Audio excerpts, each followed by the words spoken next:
আল্লাহ তাআলা কোরআনে বলছেন সূরা নেসা আয়াত 10, যারা অন্যায়ভাবে ইতিমদের ধন সম্পত্তি খাবে তারা যেন আগুন খেলো, আগুন খেয়ে পেট পূর্ণ করলো এবং অবশ্যই জাহান্নামের জ্বলন্ত আগুনে তাদেরকে ফেলে দেওয়া হবে।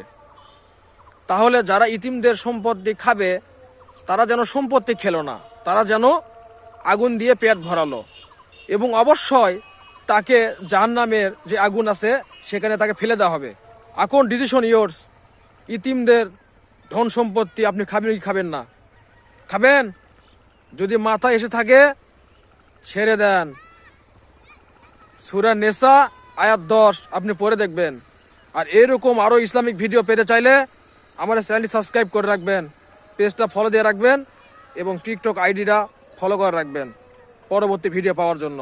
সবাইকে ধন্যবাদ। আসসালামু আলাইকুম ওয়া রাহমাতুল্লাহি ওয়া বারাকাতুহু।